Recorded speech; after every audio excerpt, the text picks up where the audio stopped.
Finally, magkakaroon na tayo ng God Valley Incident flashback. Bali lumabas na nga ang spoilers para sa paparating na chapter 1085. At I must say na sobrang hype nga itong paparating na chapter. Dahil meron nga lang tayong tatlong hint para sa spoilers. At ito nga ay yung God Valley, si Saint Figarland Garling, at si Red Hair Shanks. Yes guys, yung tatlong topic pa nga lang na yan sa tingin ko na sapat na para sa isang malaking chapter na paparating. Pero syempre ang drawback nga dito may bad news. Since sinasabi nga na pagtapos daw ng chapter na to magkakaroon na naman tayo ng break. Anyway, pag-usapan na nga natin itong tatlong impormasyon sa spoilers. Basically konektado itong tatlong impormasyon na ito. Since sinasabi nga na itong si Garling daw related sa nangyaring God Valley incident. At yung apelyido naman niya na Figarland sinasabi naman as per One Piece Film Red na apelyido daw ni Shanks. Kumbaga siya daw si Shanks Figarland.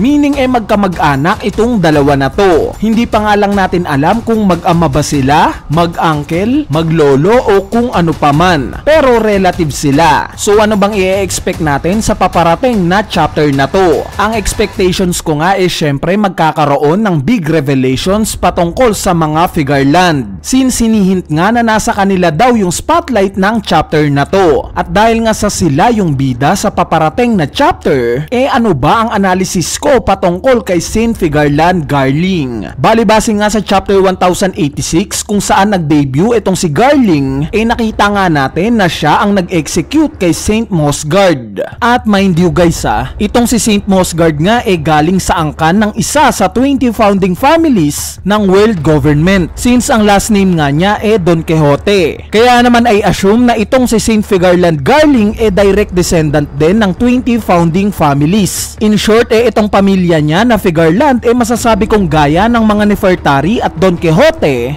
kabilang din sa 20 families na bumuo sa world government. Dahil ang logic nga dito masyadong pinapahalagahan ng mga celestial dragons yung hierarchy ng mga status nila. Meaning logical nga na isipin na ang pwede lang pumatay sa angkan ng 20 founding members which is itong Don Quixote yung kalibel din nila. Kaya possible na itong mga Figarland isa sa 20 founding members. Ngayon mabalik tayo sa panel kung saan ipinakita itong si Garling. Ang naging pinaka-highlights nga sa naging statement niya itong sinabi niyang anyone who protects scum is lower than the scum they protect. So sa statement pa lang na to masasabi na kagad natin kung anong ugali ang meron itong si Garling. At ito nga syempre yung mataas ang tingin niya sa sarili niya o wala siyang simpatya sa kahit na sino. Ipinakita nga rin sa last chapter na itong si Garling daw ang supreme commanders ng mga Holy Knights. So para sa akin guys ewan ko lang sa inyo pero itong title nga ni Garling nung una ko tong mabasa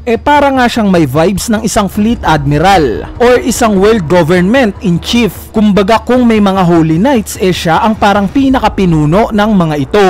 Now this makes sense dahil kung babalikan nga natin itong silhouette na ginawa ni Oda 3 chapters ago lang hindi nga natin makikita itong si Garling sa mga silhouette na to dahil masyadong ang recognizable itong appearance niya since mukha nga siyang buwan. Maybe siya itong nasa gilid pero I doubt since may katungkulan nga itong si Garling na isang supreme commander meaning dapat na nasa gitna siya. At isa pa it makes sense nga na hindi siya yung typical lang na Holy Knight dahil sa edad pa nga lang niya masasabi na nating possible nga na parang above siya sa mga Holy Knights. In short itong ipinakitang mga silhouette ni Oda ng mga Holy Knights in chapter 1083 parang sila nga yung mga admirals lang o mga simpleng Holy Knights at hawak nga sila ng parang fleet admiral nila o yung supreme commander nila na si Garling. Anyway, ngayon mapunta naman tayo sa isa pang crucial information na ibinato sa panel kung saan ipinakilala itong si Garling.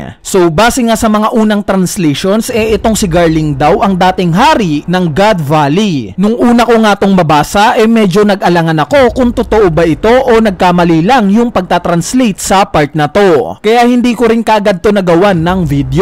Pero base nga sa official translation na lumabas nung Monday indeed tama nga ito. At in fact base nga sa Viz Manga dati daw siyang ruler ng God Valley. Alam ko na para sa iba parang simpleng impormasyon lang ito. Pero dahil nga sa recent progress ng karakter ni Shanks na hinihingi hint na isa siyang Figarland at nakita pa siya ng Roger Pirate sa mismong God Valley, big revelation nga ito para sa akin. Dahil imagine, kung dating ang hari ng God Valley etong si Garling na isang Figarland, malaki nga ang posibilidad na may dugong bughaw itong si Shanks o isa siyang prinsipe ng God Valley sa madaling salita. Ngayon kung i-analyze nga natin nagmi-make sense na ngayon kung bakit ganito gumalaw si Shanks kung isa nga siya sa mga Celestial Dragons. Nirerespeto nga siya ng 5 Elders at ni Sengoku dahil alam nga nila na galing itong si Shanks sa angkan ng 20 founding members ng world government. Pinapasok nga niya itong Merijoa ng walang kahirap-hirap at hindi hinaharang ng mga Holy Knights dahil alam nila na isa siyang Celestial Dragon. Kinuha nga rin niya itong Devil Fruit na Hito-Hito no Mi model Nika dahil hindi siya natatakot sa mga Cyberpol agents since alam nga niya na mas mataas siya dito. At possible pa na meron palang mas malalim na dahilan itong pag-atras ni Green Bull sa Wano. Dahil kung maaalala nyo nung time nga na maramdaman ni Green Bull itong haki ni Shanks sa Wano, bigla nga siyang naglaylo at sinabing next time na lang daw siya babalik. At the fact nga na ipinakita sa mga recent chapters kung gaano nire-respeto ni Green Bull itong mga Celestial Dragons, kulang na nga lang halikan niya ang mga paa neto, it makes sense nga na alam rin niya na isang Celestial Dragon itong si Shanks at nire-respeto niya din ito gaya ng mga normal na Celestial Dragons. At lastly, pwede ngang itong pagiging Celestial Dragon ni Shanks ang nag-hold back sa kanya na puntahan itong Laugh Tale. Yes guys, dahil kung iisipin nga natin sa mga ipinapakita nga ni Shanks sa mga recent chapters, gaya ng pag-one hit niya kay Eustace Kid, easily nga na masasabi nating siya ang pinakamalakas na Emperor. At paniguradong basic lang sa kanyang nakawin yung mga poneglyphs ng ibang mga Emperor. Pero bakit hindi niya ito ginagawa? Bakit parang pinapanood niya lang itong si Luffy na magtagumpay at makapunta sa Laugh Tale? Bali sa tingin ko nga dahil sa alam mismo ni Shanks na may dugo siya ng Celestial Dragon. At kung may idea pa nga itong si Shanks patungkol sa Void Century,